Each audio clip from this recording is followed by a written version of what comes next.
You guys want to look at some right-wing memes? Want to look at right-wing memes? I want to look at right-wing memes. Let's do it. This is from a Twitter account. I'm sorry, an X account saying, why you can't have a country explained. Well, actually you can.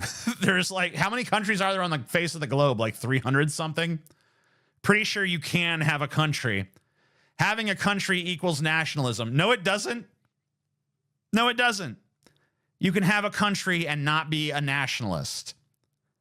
Nationalism equals like the Nazis. I mean, the Nazis were nationalist, but that was only a small fragment of their ideology. The Nazis did the Holocaust. Okay, that's true. The Holocaust equals you can't question it or Jews attack you and you lose your job and or go to jail. Well, you don't go to jail for that in America. There might be some other countries where you can go to jail for denying the Holocaust. But you're not going to be attacked by the Jews for denying the Holocaust. I mean, you will be, but rightly so, because you're a fucking liar. You're going to be attacked by anyone who gives a rat's ass about the truth one way or the other, because the Holocaust 100% happened, and the evidence that it happened is freaking staggering.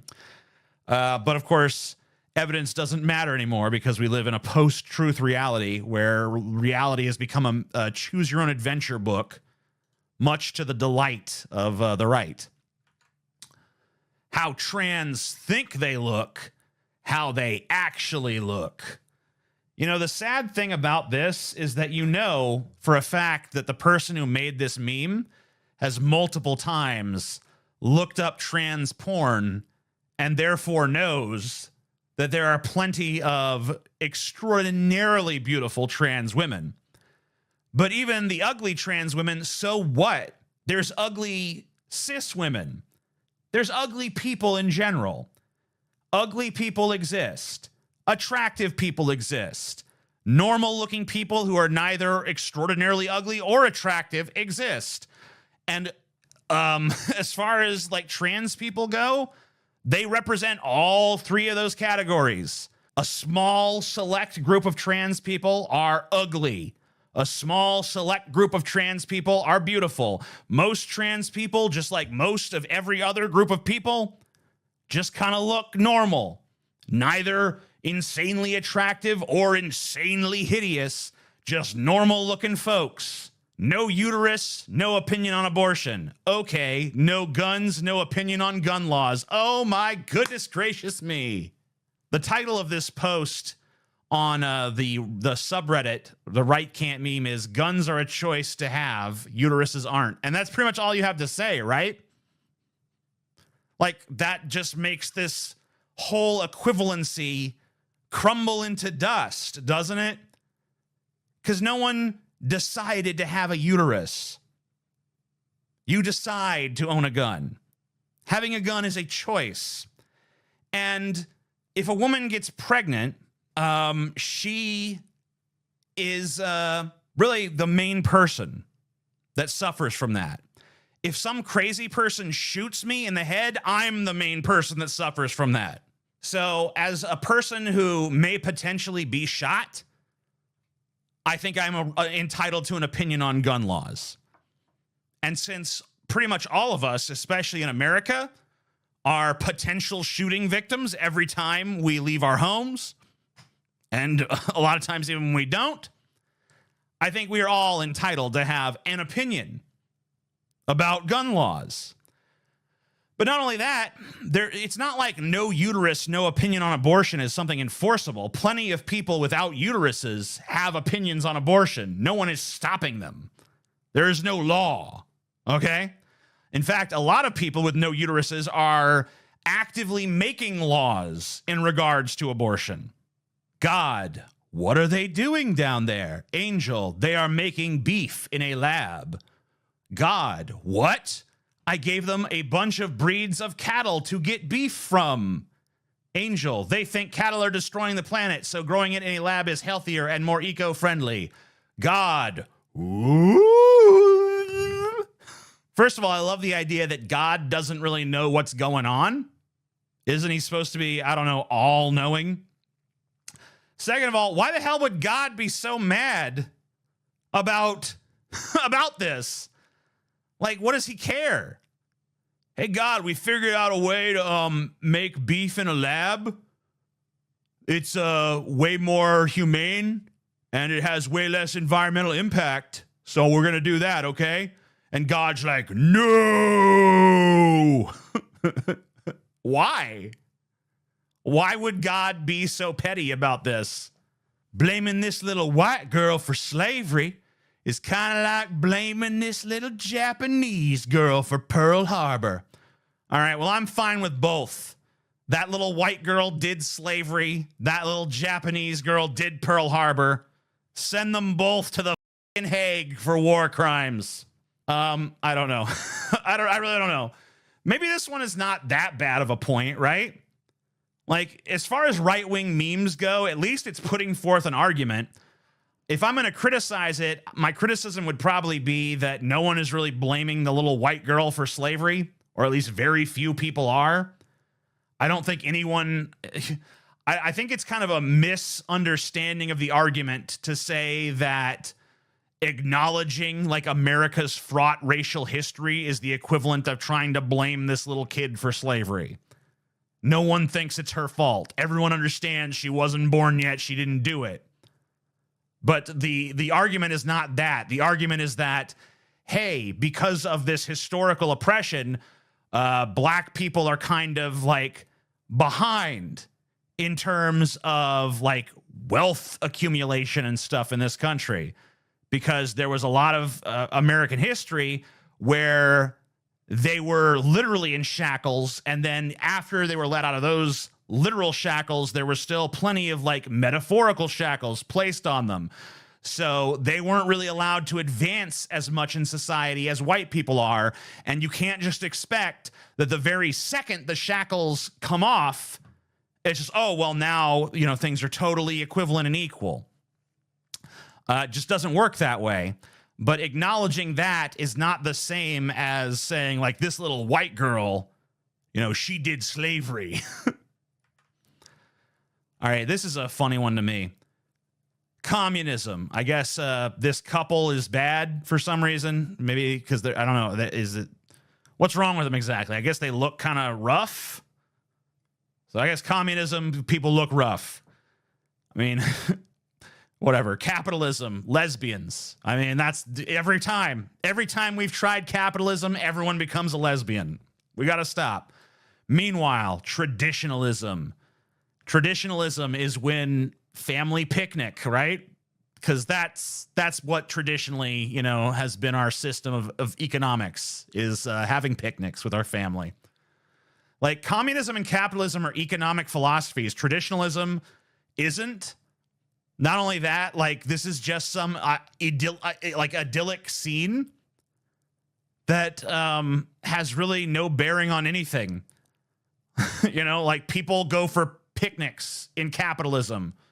People probably went for picnics under communism. That doesn't mean anything. Dear generation with saggy pants, this is how you wear jeans. Yeah, sure. Celebrate their culture, says the crying soy jack. Oh, celebrate their culture. And then the Chad is like, no.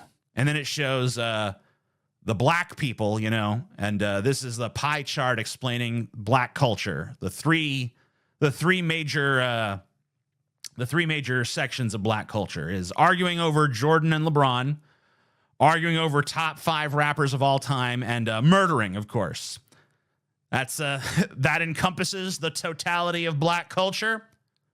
You might have thought they made some like contributions, you know, art, poetry, music, stuff like that. But no, none of that happened. The only thing that ever happened was arguing over Jordan and LeBron and murdering, and those non-stop arguments about the top 5 rappers. It's like all they care about. You ever talk to a black person, it's like they just can't shut up about LeBron and Jordan or the top 5 rappers of all time. It's like the only subjects black people are even capable of discussing. It's crazy.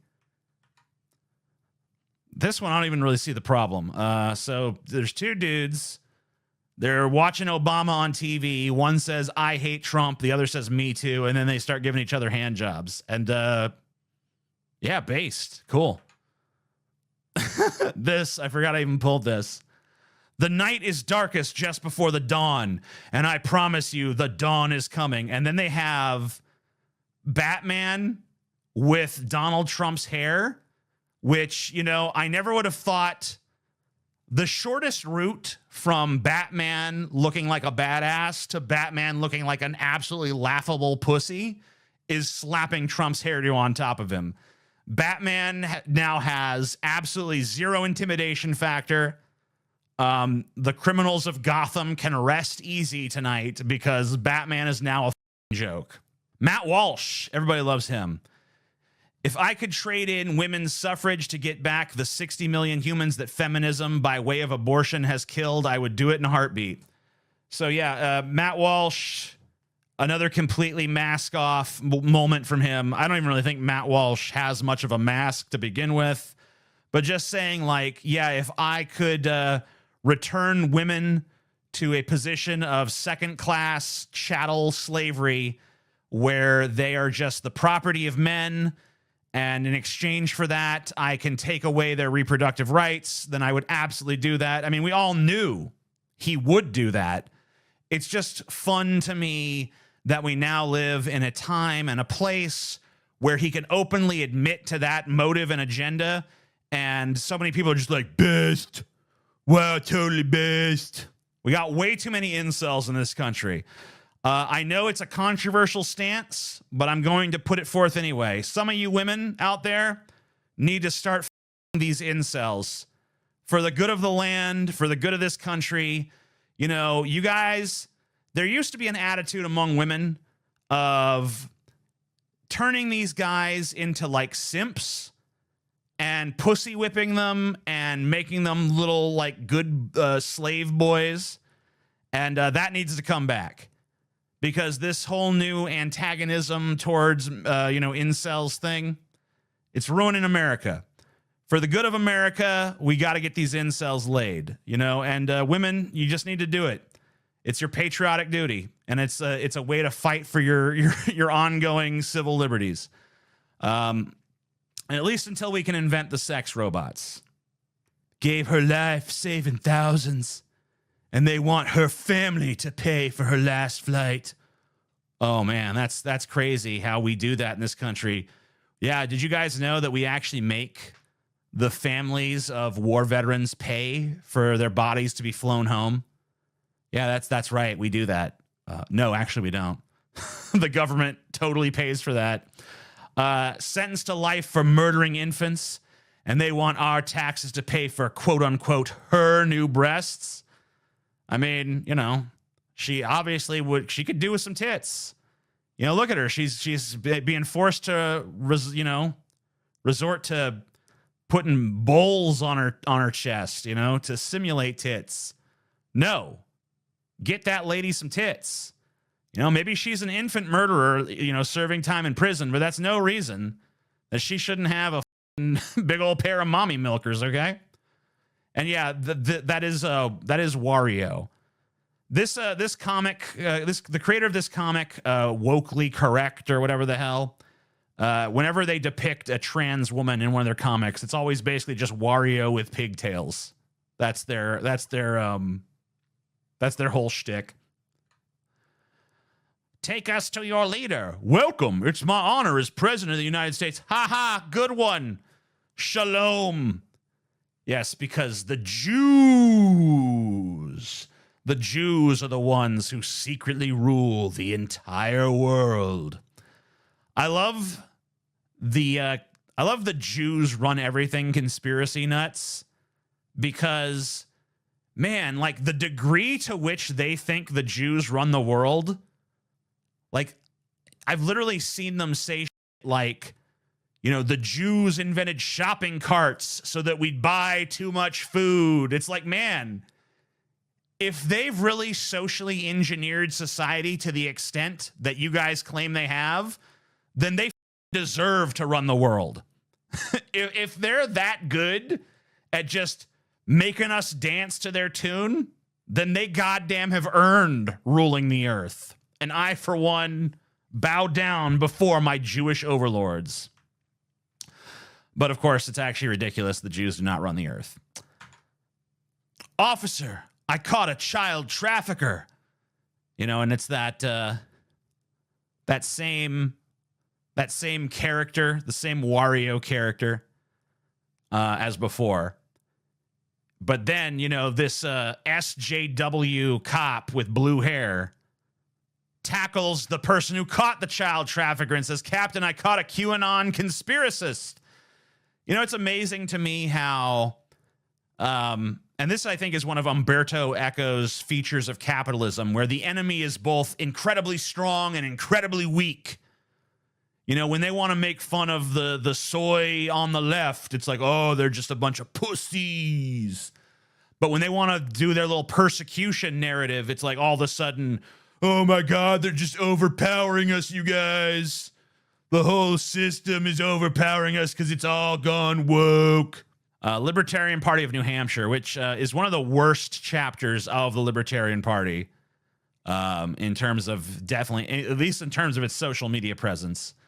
People have a right to free insulin. People have a right to free cotton. Oh, same energy.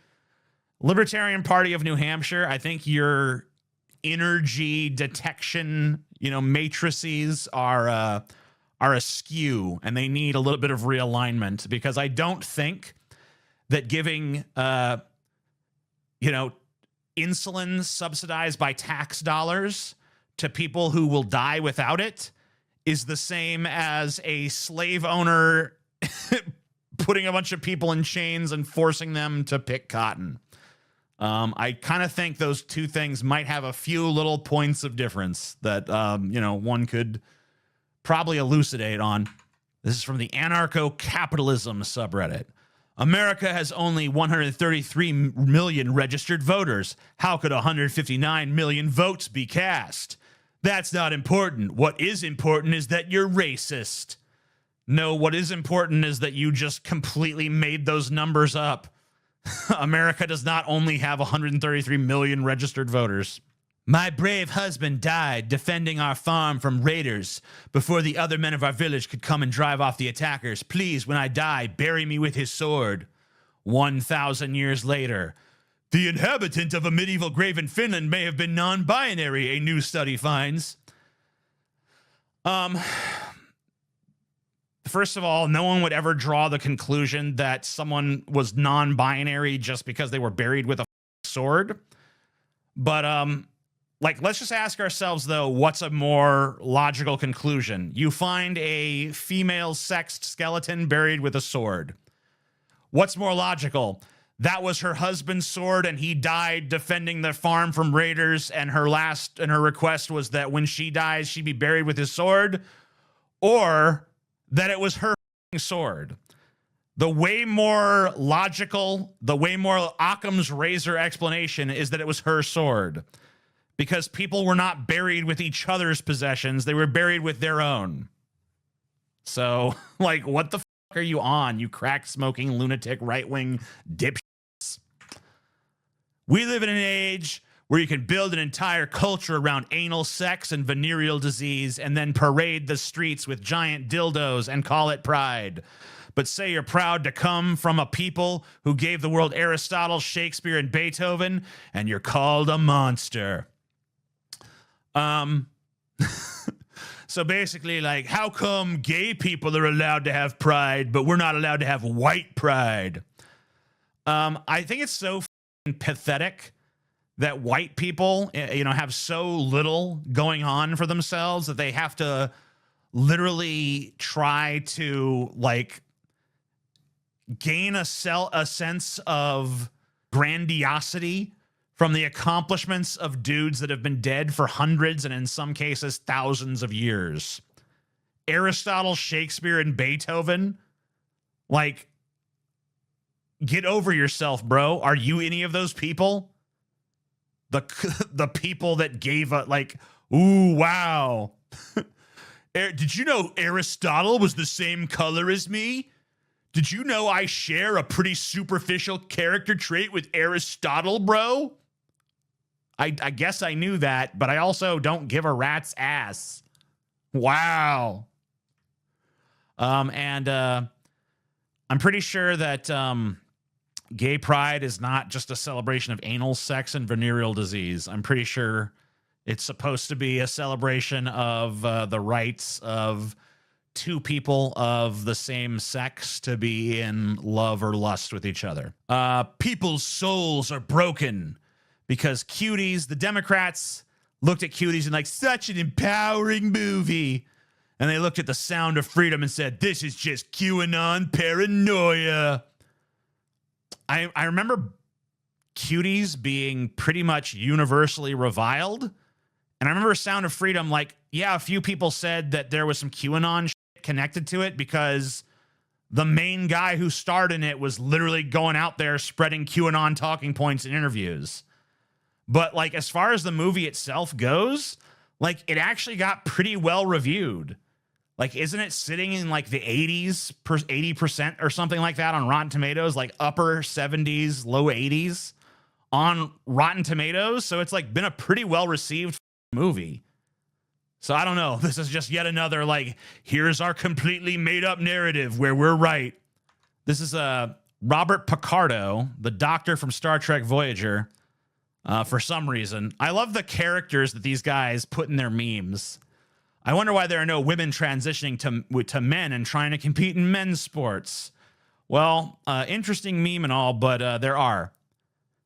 So here's just a few examples. Chris Mosier, a triathlete and duathlete, who is the first trans athlete to qualify to participate in Olympics trials in the gender in which he identifies and has been part of Team USA in international competitions. According to his website, he is the first known transgender man to represent the United States in international competition. He also runs transathlete.com, a resource for students, athletes, coaches, and administrators to find information about trans inclusion in athletics. 2015, you had swimmer Schuler Baylor, described by his alma mater, Harvard University, as the first openly transgender swimmer to compete on an NCAA Division I men's team, the highest level of intercollegiate athletics. He finished his college years in the top 13% of the breaststroke and top 15% of the butterfly stroke. Patricio Manuel became the first openly transgender man to box professionally in the U.S. and win. He faced off against Mexican athlete Hugo Aguilar and actually recently had his second fight and won again. Also found this article about a trans male fencer making history at Wayne State University. But here's the thing. At the end of the day, the amount of people who are transgender is a very, very small percentage of people. The amount of people who are athletic on a professional level of athletics, also a very, very small number of people. So when you have two groups that are very, very tiny groups, there's not going to be much of a, there's not going to be, like, if there's not very many trans people and there's not very many professional level athletes, there's not going to be that many trans professional level athletes. And guess what? There aren't. There just aren't. There aren't that many female or male trans professional athletes. So, and like, this is like flies in the, I mean, like, if you're going to say that trans women have this enormous, insane advantage over cis women when it comes to competing in sports, then you would also have to say that trans men are at a huge disadvantage against biological men, right? But that doesn't seem to be the case. Trans men do just fine. We saw a swimmer that finished in the top 13% of their college. We saw a boxer that's won 2 fights. Now, I don't know the quality level of their opponents, but they beat cis men at the sport of boxing on the professional level. So this whole idea that there are, like, trans women who are becoming trans just to excel at sports, like, is pretty goddamn insane just on the face of it, because who the would go through that? Who the hell is so obsessed with athletic performance that they're literally willing to like get on estrogen and start transitioning to the opposite sex just to be like on a higher level of competition? I'm going to dominate in the female division. I couldn't cut it in the male division, so I'm going to dominate in the female, division by transitioning my sex. Like, what? No one would do that. And anyone who would do that is literally a lunatic, which I guess is part of the point. But the point is, no one's actually doing that. People don't transition so they can win at a sport. That's stupid. That's absurd. And I think the real reason that trans male athletes do not get attacked nearly as much as trans female athletes is because they just don't make straight men as uncomfortable. Supposedly straight men, I should say. Because anyone who's that freaked out about it, I think, is at the very least harboring some sort of fear that they might not be as 100% straight as they want to think of themselves as. Actually, teach, I'm going to grow huge tits so I can be better at professional bowling. Well, I mean, obviously you're willing to do that, but most people not willing to do that. Wait, who cares about sports? Isn't the planet dying? Yeah, but like, what are we supposed to do? Just sit around crying about that 24/7? Other issues still exist, even if the planet is dying. You know, sports are still a thing.